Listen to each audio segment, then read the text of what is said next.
Boa noite, está no ar mais um Direito da Gente, ao vivo dos estúdios da TV Campos de Minas. Eu sou Leidiane Gouveia e no programa de hoje nós vamos falar sobre direito de vizinhança. Para isso nós trouxemos como nosso convidado o doutor Eduardo Azevedo, que é advogado aqui na comarca de São João del Rei e além disso também é membro da Comissão de Prerrogativas da 37ª Subseção da OAB. O direito de vizinhança é o conjunto de normas que visa harmonizar os conflitos entre proprietários e vizinhos, respeitando o convívio social. Definir como sendo vizinho. Pois bem, vizinho não é aquela definição que a gente tem em mente, que é logo aquele morador que mora na casa logo ao lado da gente. Vizinho, na definição legal, é todo aquele que mora nas proximidades ali em volta da nossa casa, 2, 3 casas à frente, é todo aquele conjunto de pessoas que moram na mesma localidade. Esses são os vizinhos em relação ao direito de vizinhança. Caso o possuidor de um imóvel, ele pode usar como bem entender sem ter que respeitar o direito do seu vizinho? O direito de propriedade, ele é um direito que hoje é tido como quase absoluto.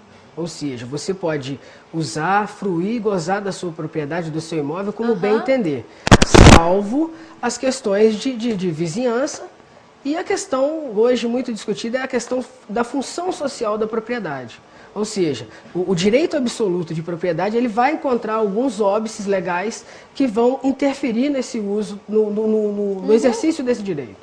Bom, e doutor Eduardo, se um vizinho iniciar uma obra que pode causar prejuízo no meu imóvel, o que eu devo fazer?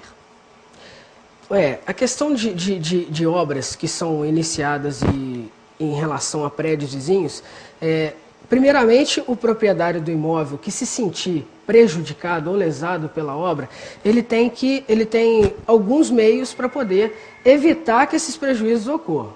Ele pode embargar a obra, até mesmo fazendo uso de comparecer perante ou o proprietário do imóvel ou o construtor para embargar se essa obra estiver causando prejuízo em seu imóvel. Ou então, se o dano já foi causado, ele tem meios de receber a reparação por perdas e danos, de ser indenizado desse prejuízo. De qualquer forma, se o dano é iminente, ele pode exigir uma caução bastante para que, se futuramente houver uma lesão, ele já está com valor calcionado para garantir a satisfação do seu prejuízo. Ou então, se for uma questão mais temerária, que se ele pode utilizar de ações de efeito combinatório, obrigação de fazer ou não fazer, para poder embargar essa obra e, inclusive, com a aplicação de multa diária em caso de descumprimento. Mas em todos os casos, então, a pessoa tem que procurar um advogado para entrar com o processo, Sim, não é isso? as questões em relação à solução judicial tem que ser através de um advogado no judiciário. Nós estamos recebendo aqui as perguntas dos telespectadores e o Geraldo do Sítio Cala a Boca, ele quer saber o seguinte: existe uma passagem aqui no Colinas dos Inconfidentes que já está ativa há mais de 80 anos. E agora uma construtora está realizando obras no local de loteamento e irá trocar de lugar essa passagem que usamos. É correto eles tomarem esse tipo de atitude sem o consentimento dos moradores do local? A questão, como foi posta, ela comporta algumas interpretações em relação se essa passagem está lá há mais de 80 anos, tem que se verificar se ela é uma passagem concedida ou se é uma servidão de passagem. Que servidão não se enquadra na mesma passagem forçada ou a concessão de passagem, direito de passagem, do direito de vizinhança. Então tem que olhar, a servidão ela exige registro imobiliário para ter força de direito real. Então assim, tem que ser analisado o caso concreto em relação se existe a servidão dessa passagem. Se não é uma servidão, ela pode ser modificada. Ela aí pode? Aí pode, se não for causar prejuízo para as pessoas que delas utilizam. Então, se for passagem forçada, pode ser modificada? Pode ser modificada. Agora, se for servidão, não. Aqui não pode ser modificada é a servidão de passagem. E que são coisas distintas e tem que ser analisado no caso concreto. Bom.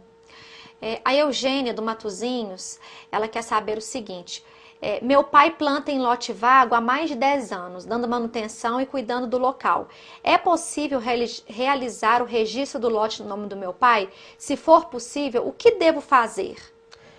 Essa questão mais afeta a questão de uso capião. Ela está falando de um lapso temporal que ela utiliza o bem como dono do imóvel. Não é muito afeta o direito de vizinhança, mas ela tem que procurar um profissional que vai explicar para ela os requisitos temporais para a aquisição dessa propriedade. Mas que existe, a possibilidade existe. Existe, né? Existe. Bom, Clarice está mandando um beijo aqui para nós, Eduardo. E outro para você, Clarice. Muito obrigada pela sua audiência, tá?